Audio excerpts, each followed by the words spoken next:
I want you to try a thought experiment with me. It's a bit of a stretch, so stay with me here.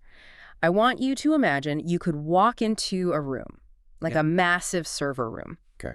You know it's cool in there, it's humming, it's got that very specific smell of ozone and expensive electronics. Oh, yeah. I know that smell perfectly. Right.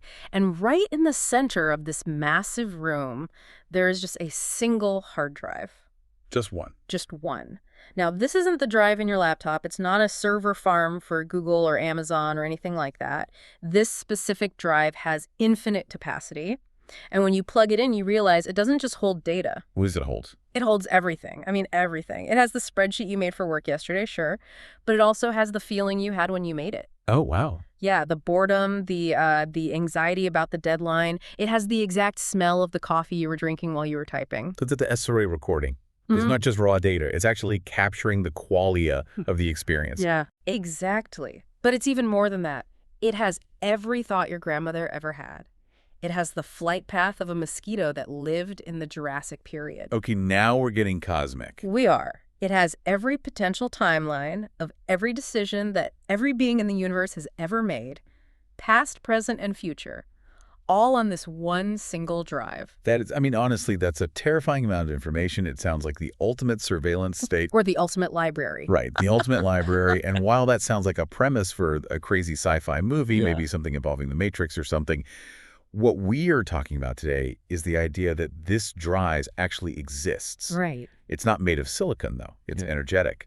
And for thousands of years, mystics and sages have referred to this exact concept as the Akashic Records. The Akashic Records. Now, I have to be completely honest with you. When I see that term, my brain usually goes straight to the New Age section of the bookstore. Yeah, for sure. I think of crystal balls and velvet tablecloths and someone trying to charge me $50 to tell me who I was in a past life. And you definitely wouldn't be alone in that. That is the brand image the Akashic Records have been saddled with for the last century or so. It's been highly commercialized and turned into a bit of a parlor trick. But today we're going to try to strip away those velvet tablecloths. We're doing a deep dive into a book that attempts to pull this concept right out of the woo-woo bin and put it firmly on the table of serious discussion. Yes, we are. We are looking at In Search of Zero, The Akashic Mind, Tapping the Cosmic Memory Field by Kanav Sachdev. And this is such a crucial stop on what we have been calling our Transformation Roadmap series. Because Sachdev isn't writing a fantasy novel here. No, he's not. He's making a very technical argument. Yeah. He is arguing that this cosmic memory field is a structural part of our universe. It's something that bridges the gap between ancient Vedic texts and modern quantum physics. Which is really the mission for this deep dive, right? We want to see if we can actually find a middle ground between a guy meditating in a cave 3,000 years ago and a physicist smashing particles in Geneva today. Exactly. Are they looking at the same thing? Right. And more importantly, if this field exists, if this infinite hard drive is real, how do we actually read it? Can we write to it? Or are we just stuck being passive observers? And Sachdev's argument is that we are constantly interacting with this field, usually without even knowing it. The goal of In Search of Zero is to turn you from a passive user into an admin. Admin access to the universe. I really like the sound of that, even if I am still a little skeptical about the mechanics of it all. So give us the lay of the land. How are we tackling a topic this massive today? We are breaking it down into 4 distinct pillars to keep us from getting lost in the ether. Pun totally intended. Nice. First, we have to redefine reality. We need to understand what the Akasha actually is, because it's not just ghosts in the machine. Second, we are going to get technical. We're going to look at the work of systems theorist Ervin Laszlo and the physics of the quantum vacuum. The science part. That's where I'm going to need you to really hold my hand, because quantum vacuum sounds like a Dyson that cleans really, really well. I know it does. Yeah. But we will get there, I promise. It is actually fascinating stuff. Third, we are going to open the toolbox. Sachdev provides specific protocols like silence breath and geometry to access this state. Okay. And finally, and this is huge, we have to talk about ethics. Because you can access invisible information, you run into some massive ego traps. The God complex. Precisely. Right. The God complex. But let's start at square one. Section 1. Redefining reality. We keep saying Akashic. What does that word actually mean? Because I think a lot of people just hear it as a buzzword and gloss over it. Yeah, it's Sanskrit, right? It is Sanskrit. Yep. It comes from the root kash, which translates to shine or to be visible. Yeah. But in the Vedic tradition, Akasha is defined as the 5th element. Okay, let's pause right there. Fifth element, we know earth, wind, fire, water. I mean, I remember the Bruce Willis movie. Classic. But usually we just stop at 4. In the West, yes, we stop at 4. But in the Eastern framework, those 4 elements are the contents. Akasha or ether is the container. Think of it this way. If you want to paint a picture, you need paint. That is the earth, water, fire, and air. But before you can even use the paint, you need a canvas. Akasha is the canvas. Well, that's the background. It's more than the background. It's the medium itself. And here is where the modern Western view and the Vedic view completely clash. If you ask a typical person on the street, what space is, what do they say? They'd say it's emptiness. It's the gap between things. Like if I move all the furniture out of my living room, room is empty. Right. We define space by the absence of stuff. But Sachdev argues, and this is backed by thousands of years of Vedic philosophy, that space is never actually empty. It is a plenum. A plenum. A fullness. Yeah. It is a living, vibrating field. It's not just the gap between the furniture. It is the invisible water we are all swimming in. Okay, so it's like, think about Wi-Fi. Go on. If I'm sitting in the room with no furniture, I might look around and say it's empty. But if I pull out my phone, suddenly I'm streaming a 4K movie. The room wasn't empty at all. It was completely full of data. I just couldn't see it or touch it until I had the right device turned on. That is a perfect analogy. In fact, Sachdev leans heavily on that exact idea. And this brings us to what I think is the most controversial part of his theory, the radio receiver model of the brain. I flagged this in the notes because this is where my Western science brain starts to get a little twitchy. I figured it would. Because the standard medical view, and correct me if I'm wrong here, is that the brain produces consciousness. My neurons fire chemicals, swap places, and poof, I have a thought. I remember my 10th birthday because those specific neurons are physically wired together inside my skull. That is the materialist view, yes. The brain is a generator. Yeah. If you destroy the generator, the lights go out, the music stops. Right. Dead battery, no music. Done. But Sachdev invites us to consider the alternative. What if the brain isn't a generator at all? What if it's a receiver? So the brain is the radio. Exactly. Yeah. If you smash a radio with a hammer, the music stops playing in the room. Yeah. But did you destroy the broadcast? Did you destroy the radio station? No. The signal's still in the room. I could bring in another radio and tune it to the same station. The signal is totally unaffected. You just broke the tool that was tuning into it. Sachdev suggests that memory isn't stored in the gray matter of your brain like files on a hard drive. He argues that memory is non-local. Non-local. Meaning it's stored in the Akasha, in the cloud, essentially. And your specific biological brain is just the password in the antenna that accesses your specific folder in that cloud. That has huge implications, because if my memories aren't physically inside my head, that actually explains things like terminal lucidity. Oh, yes. You know, where people with severe Alzheimer's who haven't spoken in years suddenly remember everything perfectly right before they die. They recognize their family, they tell stories. Yes. That is a phenomenon that completely baffles materialist science.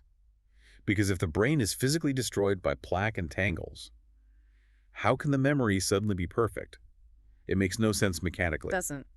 But if the brain is just a receiver, perhaps as the physical body starts to shut down, the interference clears up for a brief moment, the radio gets fixed just as the battery dies. It also makes the whole concept of identity really slippery. If I am just a receiver tuning into a signal, then who is the I in that sentence? Am I the radio or am I the signal? That is the core question at the heart of the book.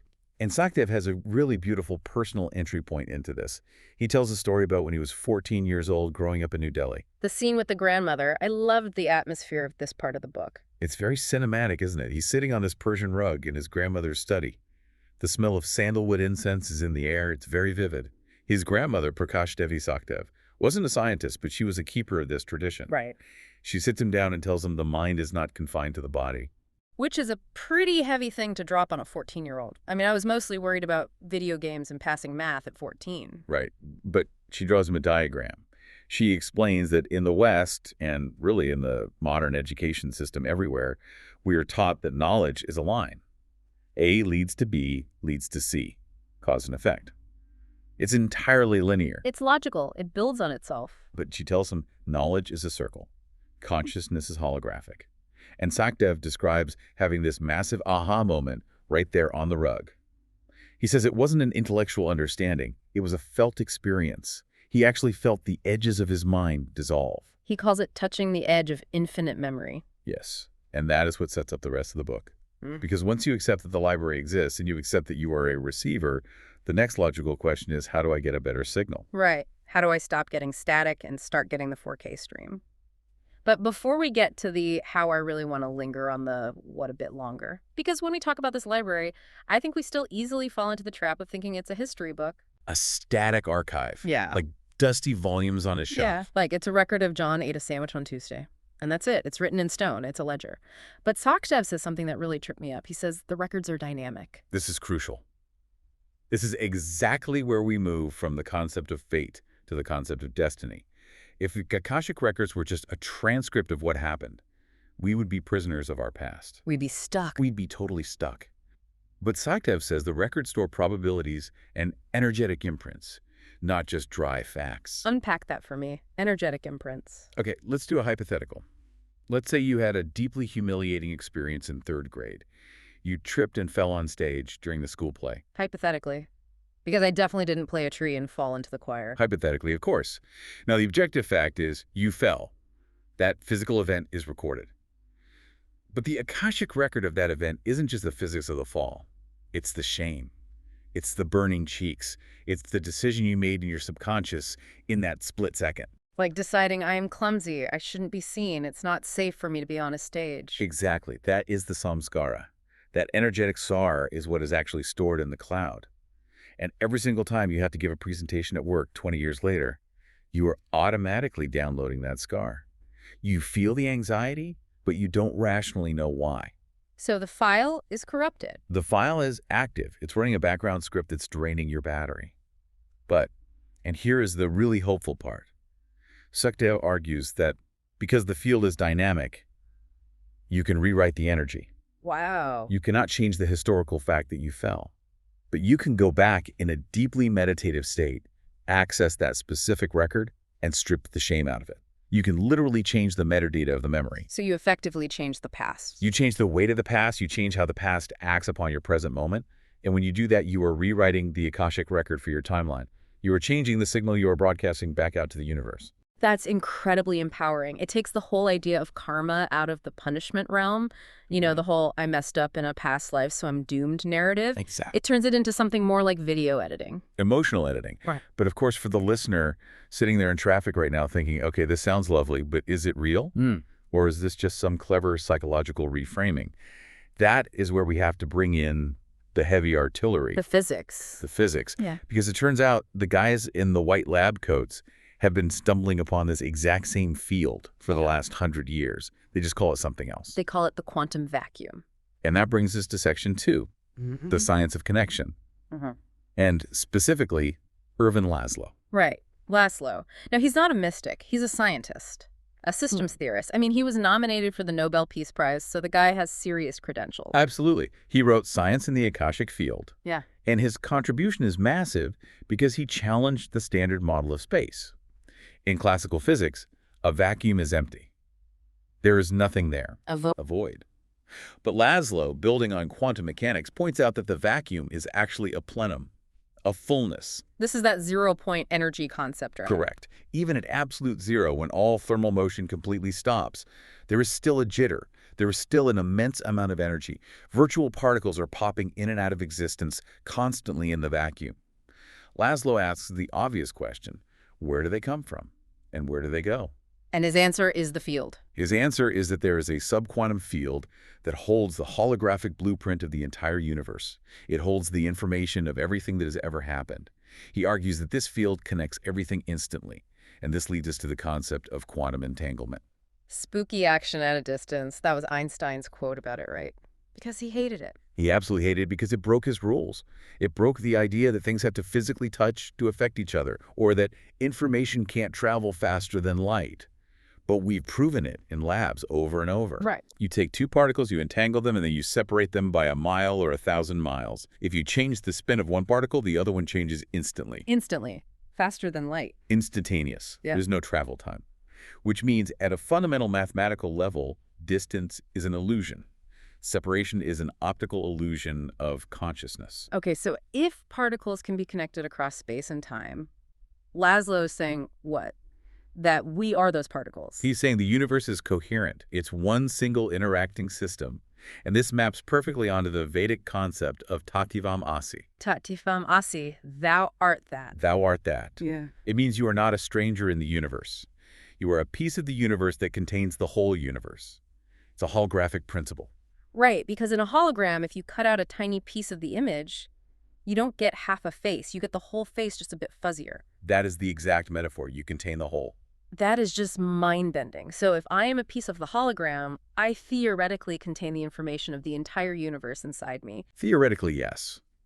And that is why accessing the Akashic Records isn't about going somewhere. It's not about traveling to the astral plane or leaving your body. It's about going inward. It's about realizing that the connection is already installed. Okay, so if the connection is already there, if I'm the hologram, why do I feel so separate all the time? Why can't I just download the ability to play the piano right now or speak French? Because of the interface. Because of that receiver we talked about earlier. It's full of static. Sachdev makes a brilliant comparison here to help modern readers understand. He compares the cloud, our digital cloud, to Chitakasa, which is inner space. Oh, I marked this. The cloud versus Chitakasa showdown. It's such a great way to frame it for the digital age. It really is. Yeah. Think about the cloud, Google Drive, iCloud, whatever. It's linear. Yeah. It's binary ones and zeros. It absolutely requires external electricity. And most importantly, it requires external passwords. And it stores quantitative data, numbers, text, pixels. It's very literal. It's exactly literal. So look at Chitakasa. Inner space. It's holographic. It's non-local. It doesn't use electricity. It uses consciousness as its power source. It doesn't use passwords. It uses internal calibration, things like breath and stillness. And crucially, it stores qualitative and emotional data. So the digital cloud remembers the date and location of your wedding, but Chitakasa remembers the profound love you felt standing at the altar. Precisely. And the cloud requires you to log in with a device. Chitakasa requires you to tune in with your nervous system. The main takeaway Sachdev offers is that the human nervous system is a far more sophisticated quantum antenna than any silicon chip we have ever built. We are walking around with supercomputers in our spines, but we're using them like typewriters. We're using them like typewriters. That hits close to home. I mean, I spend half my day scrolling on my phone, completely ignoring the supercomputer in my spine. So how do we actually upgrade? How do we start using the hardware properly?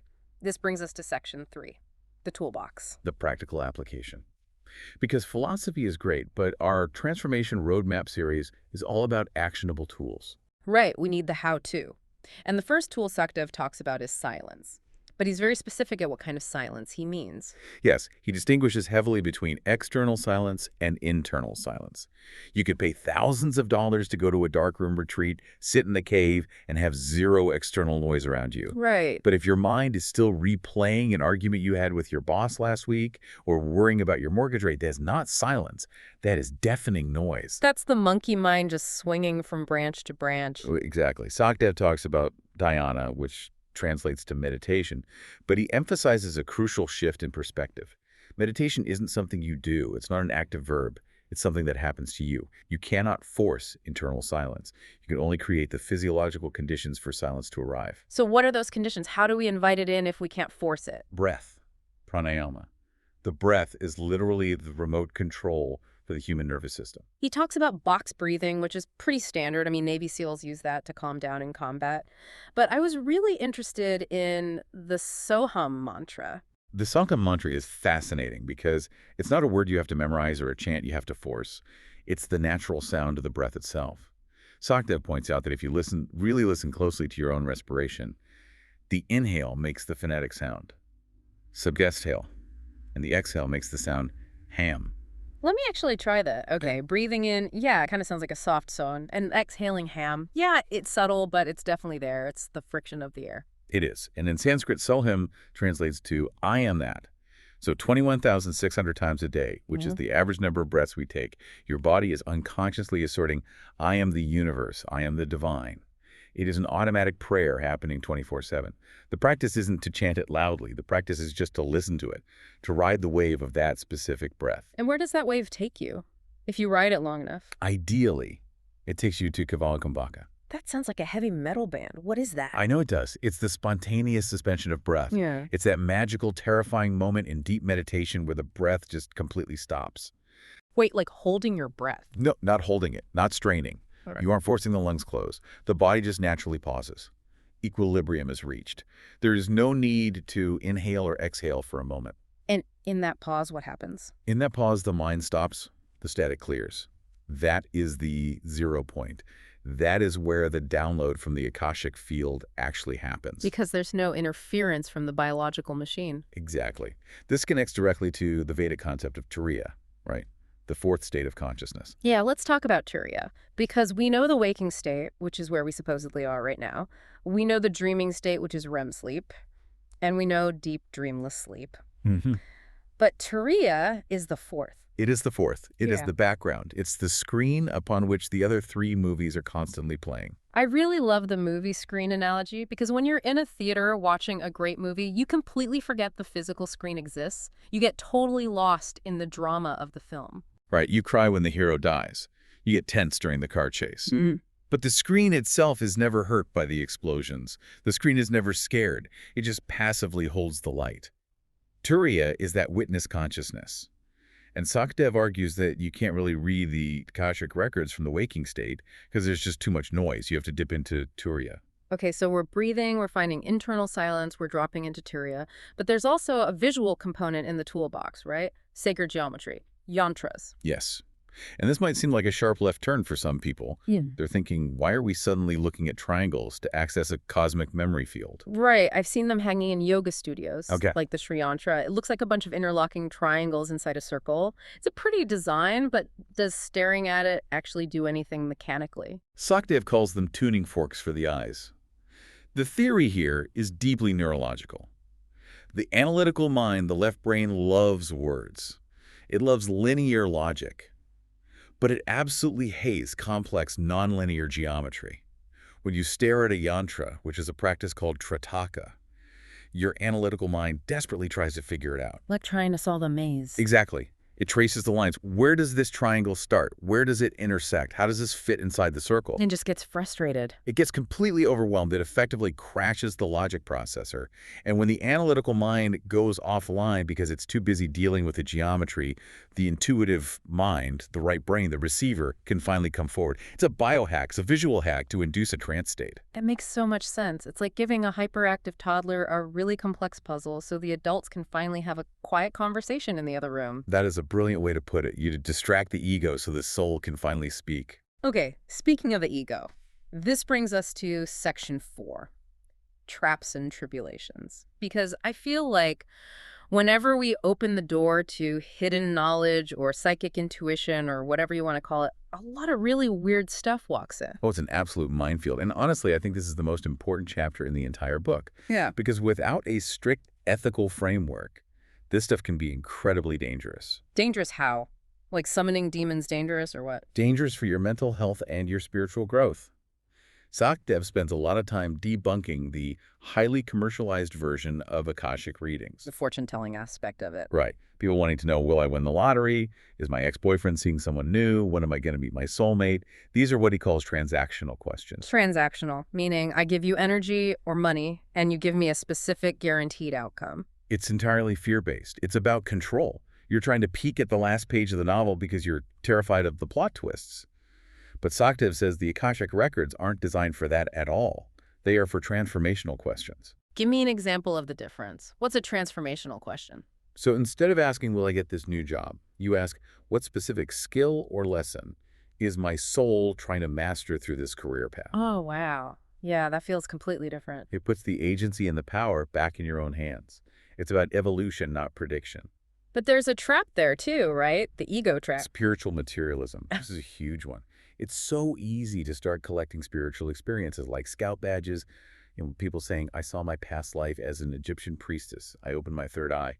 You start using these invisible insights to feel special. Right, to feel superior to the normies who are just going to work and watching Netflix. Exactly. I'm so enlightened. Look at how shiny my aura is. It's just the ego wearing a new disguise, a spiritual disguise. Sachdev warns heavily against false gurus who feed on this. Anyone who says only I have exclusive access to the truth and you need to pay me or obey me to get it is a massive red flag. The Akashic field is open source. It literally belongs to everyone. That is such a great rule of thumb. If it's exclusive, it's probably a scam. But what about reading other people? Say I practice the breathwork, I use the yantras, and I get really good at this. I'm in the zone. Can I peek at my boss's record to see why he's such a jerk? Can I see what his deal is? Absolutely not. That is a hard line. Sachdev calls it energetic consent. Just because you can doesn't mean you should. Right. It's a severe violation of spiritual privacy. It's like walking into someone's house and reading their diary just because they forgot to lock the front door. He anchors this in the Vedic principle of ahimsa, which is nonviolence. Information gathered from the field must be used to heal, not to pry or manipulate. There's a story in the book that really illustrated this perfectly for me. The story of Maria. Let's call her Maria number 1 because there are 2. Yes, this is a very sobering cautionary tale. There was an intuitive, let's just call her the reader, who had a good friend named Maria. The reader tapped in and got a strong hit that Maria's boyfriend was going to cheat on her and break her heart. And the reader thought she was doing a good thing by telling her friend right. She thought she was being a protective friend. Watch out, this bad thing is coming down the pipe. But what actually happened? Maria got incredibly paranoid. She started acting jealous. She started checking his phone while he was in the shower. The trust completely evaporated. And eventually the boyfriend left because the relationship had become so toxic. So it became a self-fulfilling prophecy. Exactly. The reader planted a seed of fear. She robbed Maria of the opportunity to live out the relationship naturally and learn whatever lesson her soul actually needed to learn. She basically gave her a spoiler and it ruined the whole movie. And it totally disempowered her. The lesson Sachdev drives home is that knowing isn't always helping. Sometimes people need to walk their path in the dark to find their own internal light. If you intervene without their explicit soul-level permission, you are actively messing with their karma. That is heavy. It really demands a level of maturity and restraint that I think is pretty rare. So if we navigate all these traps, if we avoid the ego trips and we do it ethically, what is the actual payoff? This brings us to section 5, the transformation. How does this field actually heal us? It comes down to fundamentally reframing karma and healing trauma. We touched on some scars earlier, those energetic grooves or scars. The scratch on the vinyl record that makes the song skip over and over. Right. We keep repeating the same mistakes. Yeah. Dating the exact same type of toxic person, hitting the exact same financial ceiling, because the groove in the record is deep. But Sachdev introduces the concept of generational healing, and this is where we meet Maria number 2. Okay, tell us about this Maria. So this Maria is a third-generation Mexican-American woman. She is highly successful, she's smart, she has a great corporate job, but she lives with this absolutely crippling financial anxiety. She checks her bank account 5 or 6 times a day. She's constantly terrified she's going to end up homeless on the street, even though she has plenty of money in savings. So the emotional fear completely doesn't match her physical reality. It's totally irrational. So she decides to do the work. She uses the tools, the breath, the silence. She accesses the Akashic perspective. And what she finds in the field is that the fear isn't actually hers. It's not her fear. No. It's her grandmother's fear. Her grandmother lived in extreme poverty in Mexico. She struggled daily just to feed her children. That literal survival terror was etched deeply into her nervous system. And it was passed down. Modern epigenetics tells us this is biologically possible. We know trauma changes gene expression across generations. Spirituality tells us it's an energetic inheritance.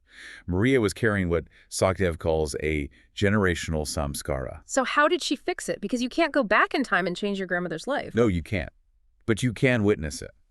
The cure for Maria wasn't to create a better spreadsheet or budget better. The cure was to see the pattern from that elevated Turiya state, to look directly at the fear and say, this is not mine. This belongs to the past. I honor what you went through, but I release this energy now. That's the emotional alchemy part of the book. Yes, turning the heavy lead of inherited trauma into the gold of wisdom. Just by observing it without judgment, without getting sucked into the drama of the fear, the energetic charge dissolves, she broke the chain. That is incredible. It's like she stopped the dominoes from falling onto her own children and the next generation. That is the ultimate goal of accessing the Akasha. Forgiveness in this context isn't just saying, I'm sorry to someone. Sachdev describes true forgiveness as a quantum transformation of energy. It is dissolving the invisible cords that bind you to past events. It's finally deleting the corrupted file so the hard drive can run smoothly again. Which brings us finally to the title of the book itself, Section 6. In Search of Zero. We have been talking about files and hard drives and infinite memories for an hour now. But what does zero actually mean in this context? The paradox of zero. In Sanskrit, the word is shunya. Now, in the West, we typically think of zero as nothing. It's empty, a void. A lack of value. It means you have nothing in your bank account. Right. But in Vedic math and philosophy, zero is no thingness. It is the number that gives value and scale to all the other numbers. It is the womb of creation. It is the profound silence right before the Big Bang. So it's not empty, it's potential, pure infinite potential. Exactly. The entire journey of the book is moving the reader from seeking, looking for answers outside yourself, in books, in gurus, in the digital cloud, to becoming. The ultimate realization of the Akashic mind is that you don't go to the records. You are the records. That's the M. Night Shyamalan twist ending. It really is. Yeah. The Atman, the true self, is the ultimate record. You are the universe actively experiencing itself. The journey ends when you realize you were never actually broken. You were never separate from the divine, and you never really needed to find anything. You just needed to remember what you already are. Man, that's a lot to take in. It shifts the whole perspective from I need to learn a new skill to I need to just wake up. That is the essence of it. Okay, let's try to bring this back down to earth for a second. We have covered a massive amount of ground today. We've gone from the server room analogy to the radio receiver brain. We've talked about quantum entanglement box, breathing yantras, ethical traps, and healing generational trauma. It is a very comprehensive roadmap. It's a lot for anyone to chew on in one sitting. It really is. And for you listening out there, remember, this deep dive is just one key part of our Transformation Roadmap series. We are really trying to give you a complete holistic toolkit for expanding your consciousness. But I have to say, as much as we've covered today, we have only barely scratched the surface of the depth contained in Kanav Sachdev's book. Absolutely. We really did just skim it. The book outlines a full 10-stage initiation process. We touched on the broad concepts, but the specific daily techniques, the guided meditations, the nuanced explanations of how the chakras intersect with the geometry, you really, really need the source material to apply this safely and effectively. Yeah. We gave you the map today, but the book is the actual compass. So final call to action here. If this conversation sparked something in you today, if you felt that little shiver of recognition or curiosity while we were talking, you need to pick up In Search of Zero the Akashic Mind by Kanav Sachdev. It is an absolute must-read for anyone serious about doing this inner work. It's available right now on Amazon, Google Play Books, Apple Books, and really all other leading retailers. It is truly one of those rare books you'll want to highlight dog ear and just come back to again and again as your practice evolves. I've already got sticky notes all over my copy. Just the chapter on the paradox of zero alone is completely worth the price of admission. It really challenges you to find deep comfort in the nothingness, to find your true power in the zero. And on that note, we are going to leave you with a final thought to mull over. If the universe is an infinite hard drive and you are the one with admin access, what file are you going to open next? And maybe more importantly, what file are you finally ready to delete? What a beautiful question to end on. Thanks for taking this deep dive with us today. We will see you in the next one. Stay curious, everyone.